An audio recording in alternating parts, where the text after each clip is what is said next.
You're watching Southwest Florida in Focus. Coming up, the state's slimmer budget this year means local art groups are working harder to make ends meet after being denied government funding for another year.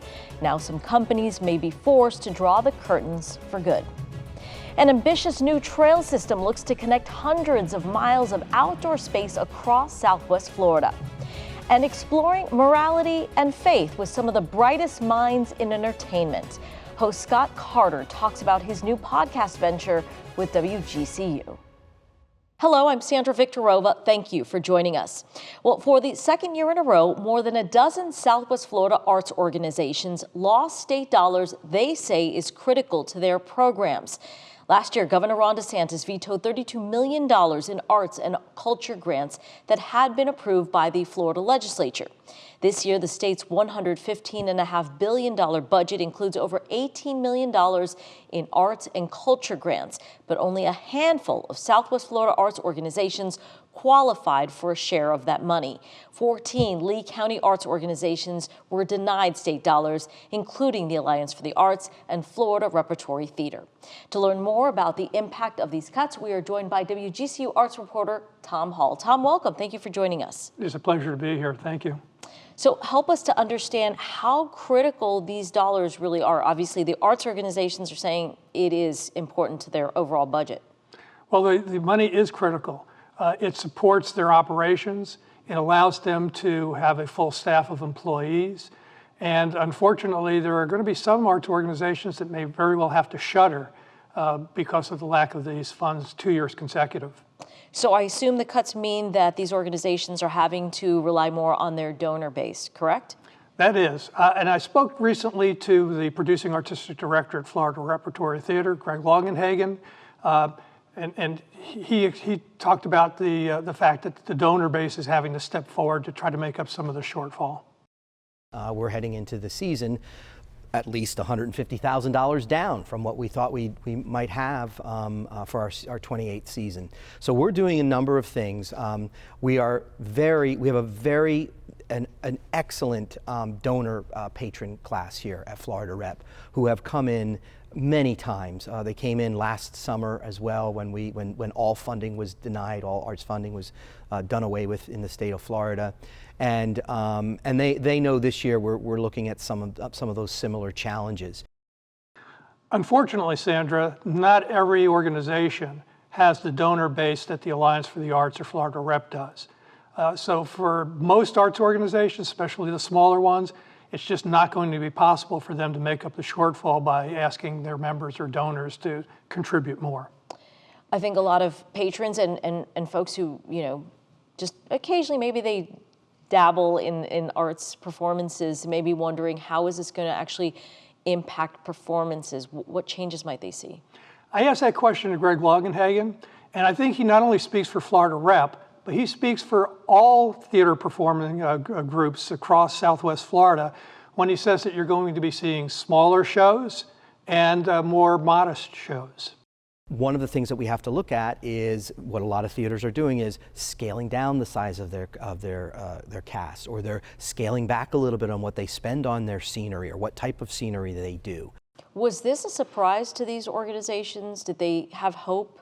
Did they think there was any possibility they'd be getting the funding? Oh, I believe based upon past experience, every one of the arts organizations felt that they were going to get qualified for some money. In the past, each application is scored by a committee. In the past, if you scored an 85 or greater on your application, you received at least a partial distribution of the monies that you qualified for. For whatever reason, this year, they changed the rubric, and only organizations that scored 95 or better receive full funding. If you received a 94.5 like Florida Repertory Theater did, you got nothing.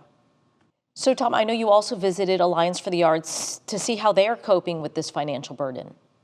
Yeah, I spoke with Neil Volt, who just recently took over as the executive director of the Alliance. He really has his hands full.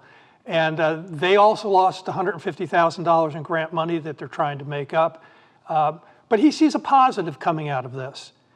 In his estimation, he thinks that this is going to galvanize the art community and finally make them see the benefit of speaking with one voice.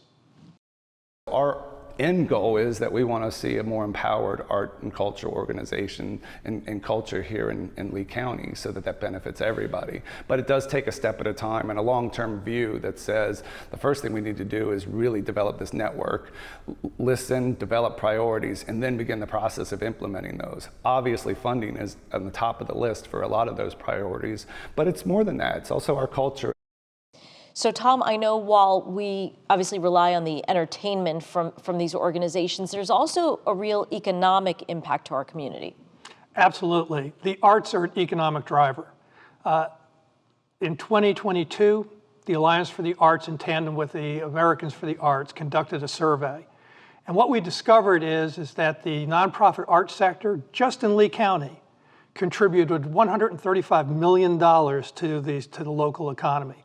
That's more than Major League Baseball during spring training. Interesting. And statewide, the arts contributed in terms of tax dollars and revenues to the state, $5.7 billion in tax revenues. Just go to Sarasota and see what happens when you take some of that bed tax money and invest it in art and culture. I mean, they're booming. They have an amazing, art and culture sector throughout their city, increases tourism, increases, funding for schools and helping create the innovators of the future right there in their hometown. You got Miami, you got other areas in the state that we can see firsthand what happens when you invest in, the arts and culture. So we're trying to paint a picture for our local government officials that this is money that is an engine for our economy, that it creates a better culture for everybody. Do we know what is on the horizon in terms of state funding? Do any of these groups hold out hope that perhaps next year they will get state dollars again? Well, you're dealing with actors and artists. There's always hope. But there's quite a bit of concern. And one of the things that gives them concern is that the state of Florida only gave the arts organizations a 2-week window in which to file their application for the next grant cycle. Normally they have more than 6 months to put together their pro formas and file their applications. That doesn't bode well for the arts community. Tom Hall, we thank you for your reporting on this. Thank you. It was a pleasure to be here. Local walkers and bikers may soon be able to travel from one end of Southwest Florida to the other. After the break, a new trail system that will create a path from St. Pete to Naples. Uniting Southwest Florida through the great outdoors. An ambitious project is underway to connect 420 miles of land and water from Tampa all the way south to Naples. The Florida Gulf Coast Trail is building a series of new pathways to connect with existing trails across 7 counties. WGCU's Emma Rodriguez and Andrea Melendez visited the key sites that bicyclists and hikers will get to enjoy. The Florida Gulf Coast Trail has been a work in progress since the 1990s, but with new cross-county collaboration, the project is slowly but surely coming together. Come with me as we travel from Bonita to Tampa to visit the existing sites connected by the Greater Florida Gulf Coast Trail plans and see what a 400-plus mile trail could bring to our state's southwest coast. Morning. This Florida Gulf Coast Trail is a puzzle, and we're putting pieces in. And it's not like you work north to south. You put the puzzle piece in where it fits, where you find it, and then you build from there. Program Director Charles Hines and his team are putting the pedal to the metal. The puzzle pieces Hines is talking about are parcels of land purchased by each participating county with the help of the Trust for Public Land. 7 counties are a part of the Florida Gulf Coast Trail Alliance. The route begins in South Collier County, then crawls north through Lee, Charlotte, Sarasota, Manatee, and Hillsborough counties, then jogs west to Pinellas County. Existing trails in each county will be linked. However, a few pieces of the puzzle still need some work to be usable, but the overall goal of the trail has great potential. You have communities that really don't have that sense of place or don't interrelate to other areas. It creates a connectivity and an identity for the whole area. This 400-mile trail can help people get in shape, increase road safety, and ramp up tourism dollars. The southernmost site is the Bonita Estero Rail Trail, a long abandoned railroad connecting Lee and Collier counties. The counties, their municipalities, and the nonprofit Friends of Bonita Estero Rail Trail are rallying millions to purchase the railroad from its current owner, Seminole Gulf Railway. Beth Castro with the nonprofit hopes to make Bonita and Estero into trail towns, or towns that connect to a trail. Those towns should see significant economic growth from the trail. You look at Venice up in Florida, a few of the central Florida trail towns, they anticipate that we could grow the revenue in this area about $4 to $9 million. Once complete, the Bonita Estero Rail Trail will connect with the John Yarbrough Linear Park off Alico Road. The nearly finished Legacy Trail in Sarasota County was a railroad converted into a trail in 2008. The span reaches from the Venice Trail Depot to downtown Sarasota. One extension is planned to branch out to the 600-acre Nathan Benderson Park.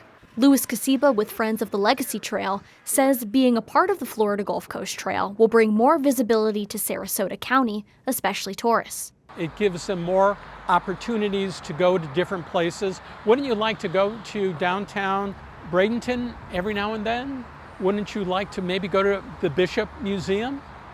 Wouldn't you like to go south, maybe to Warren Mineral Springs? Casiba anticipates the number of trail users to grow beyond the 700,000 people they've already counted. Sarasota County also collaborated with the Florida Department of Transportation to build overpasses along the trail to avoid road crossings. This is part of the intent for the Florida Gulf Coast Trail to avoid intersections when possible. Because Florida leads the nation in pedestrian fatalities, Tanya Merkel with FDOT says this will help that statistic. Crossings are a challenge for everybody, both the motoring public as well as my cyclists and pedestrians. That's why we've installed quite a few of the pedestrian overpasses to make it safe passage for everyone. Because that keeps down any of the conflict points that there could be with motor vehicles. Further north, the puzzle piece called the Manatee Gateway Greenway has been in the works since the late 1990s, but with a recent push from the Alliance, construction has finally begun. It will stitch Manatee and Hillsborough counties together. Charlie Hunsaker with Manatee County is an enthusiastic fan. But there's a legitimate, tie-in between mobility on the road, mobility on the trail to get from A to B. It's just a really fantastic feeling for me to be able to say that Manatee will be part of that program. The northernmost and final existing site of the Florida Gulf Coast Trail is the in-progress Howard Franklin Bridge. Currently, the bridge's southbound span is available for motorists, but not for bikers. A barrier separates the path from the road. Sally Thompson is the chair of Hillsborough County's Greenways and Trails Committee. She says a more convenient bike path connecting Hillsborough and Pinellas counties has been a long time coming and can help people get outdoors. My parents rode their bicycles and they came to Florida in the early 1940s. Well, I think it's great for exercise. I think it's great for people's health. The Trust for Public Land and all counties involved are still working to complete the Florida Gulf Coast Trail. And while it's unknown when the project will be finished in full, passion is at an all-time high and support on all levels is in abundance. For WGCU News, I'm Emma Rodriguez in Bonita, Sarasota, Lakewood Ranch, and Tampa. While enjoying Southwest Florida trails, you can put on your headphones and enjoy a new radio program on WGCU FM that showcases conversations of, quote, biblical proportions. Ye Gods with Scott Carter talks with comedians, musicians, writers, faith leaders, and more to explore what drives their moral compass. The podcast, produced in partnership with WGCU Public Media, is a thoughtful and entertaining conversation on faith. Here's a preview of the latest episode featuring comedian Martin Short. What are your memories of growing up Catholic in Canada? How important was religion to your parents? My mother was an Anglican, which is Episcopalian, but I don't think there was any bit of weekly church going on. My father, as all my family are, still was Irish Catholic. Religion is a bigger part to the Irish than certainly aspects of North America. And so we went to church every Sunday, but I wasn't baptized until I was 7. And you said that you've often been mistaken as Jewish, which you find very flattering. Absolutely. I'm 10% Jewish on my agent's side. For more on Ye Gods, we are joined by host Scott Carter. Welcome, Scott. We appreciate you joining us. Thank you very much, Sandra. And it is a delight to be meeting a new WGCU person who I feel like I've met most of your team over the course of the last few months, and it's a delight to meet you. Well, we are excited to be partnering with you. So, Scott, you are the executive producer on so many successful programs like Real Time with Bill Maher. How do you go from the world of politics and comedy to a podcast on spirituality? Well, actually, this all goes back to, I wrote a play many years ago that's been in now 26 or 27 cities in 4 different countries. And it's called The Gospel According to Thomas Jefferson, Charles Dickens, and Count Leo Tolstoy, Discord. People refer to it as Discord. And it's about these 3 people who all did their own versions of the Gospels. And so my play has them in a limbo setting where each thinks that his path to salvation depends upon convincing the other 2 that their theology is wrong. And so we've done, for instance, in LA, we did at 2 different theaters in 1 year, 101 performances. And I would do talkbacks. And because I've worked with a lot of people, having done 35 years of comedy variety TV, I would have one of my friends, Jane Lynch, Lewis Black, Susie Essman, all sorts of people, would come to the show. And then afterwards, we'd get up on stage and I would ask them 2 questions.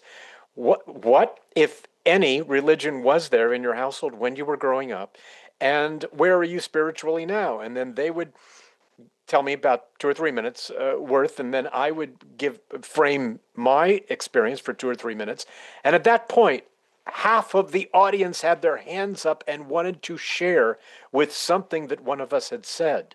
And so then during the pandemic, I was going to the First Congregational Church here in Los Angeles, and during the pandemic, I got a call from a senior minister who said, "Look, we can't have people in-house, and we've got a small staff. The hardest thing for us to do is sermons.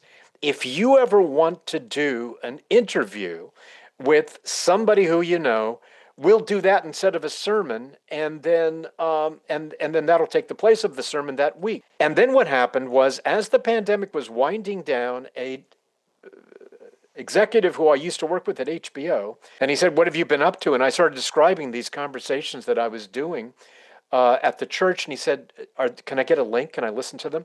He goes back to New York after his vacation here. He calls me up a couple of weeks later and said, "I've listened to all of your conversations. I think I can sell this as a podcast." So tell us about some of the topics you'll be discussing. Yeah, it's not so much that they're coming to a pre-existing topic. What I start doing is delving into what they believe and the rules. What I say is the rules that rule your life are ye gods. And so I want to, because everyone I think has got, and Sandra, you probably have one, a code of conduct. You have a way of deciding if your own behavior or the behavior of other people is appropriate or inappropriate. And we change these notions as we grow up. So not only is this a show where I've had people of many different faiths, but also people of no faith. So one of the things that this show is doing is it's showing people the many, many different ways that one can have a spiritual practice, whether it's under the name of religion or not. Has the experience hosting this program changed your views on spirituality?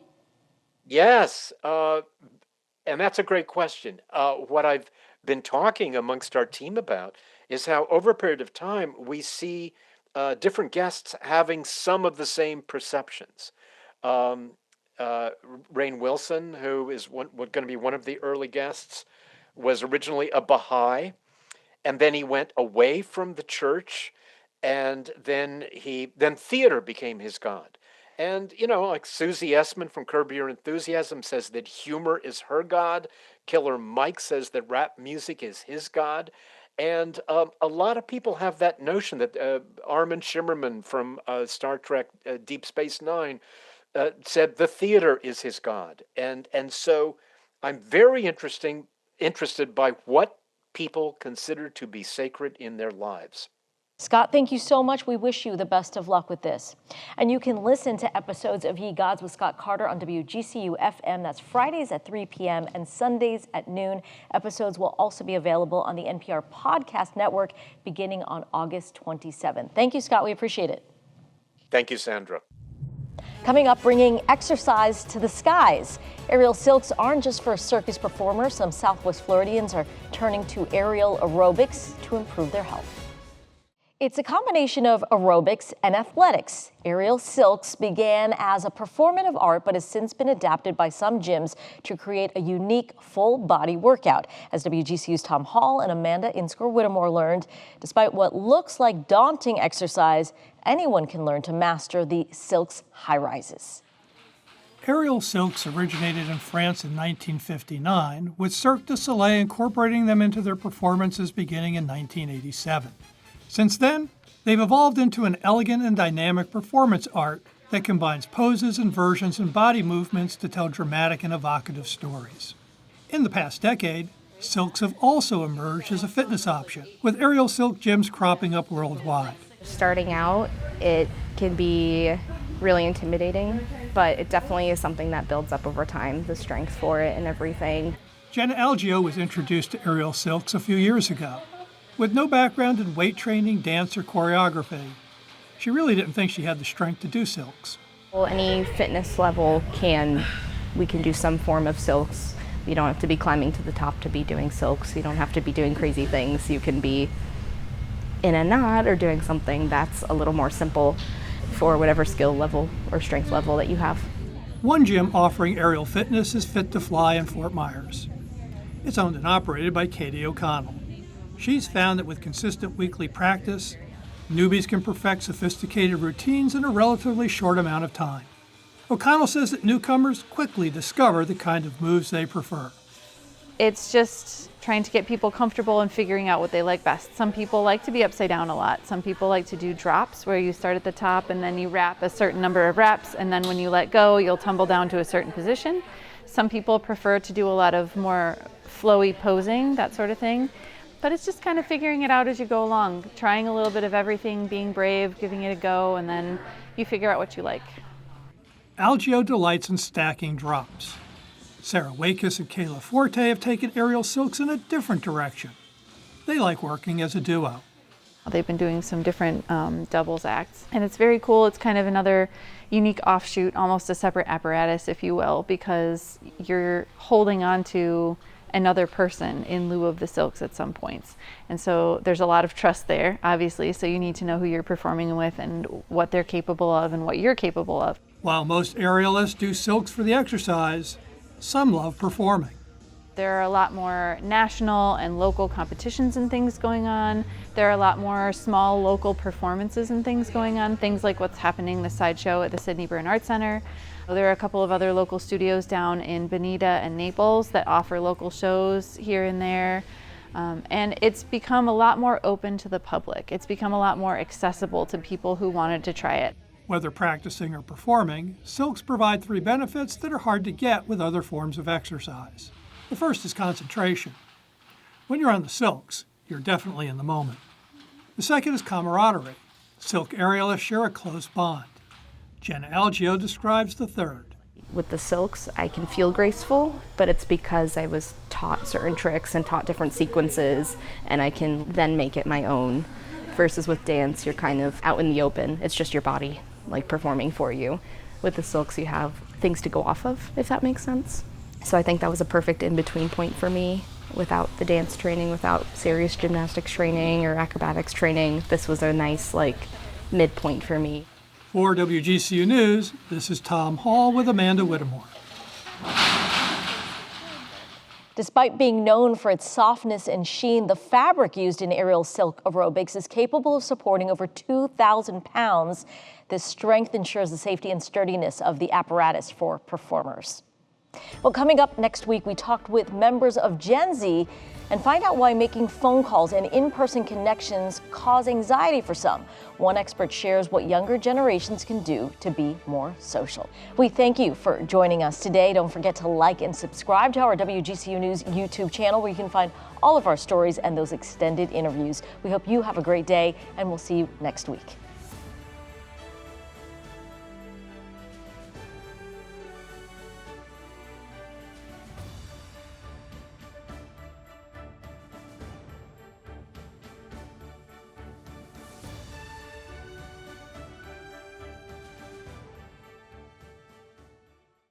Thanks for watching. We've got more great content for you, from news to the arts to the environment. So be sure to like and subscribe to WGCU's YouTube channel and follow us on our social media platforms for the stories that matter to you.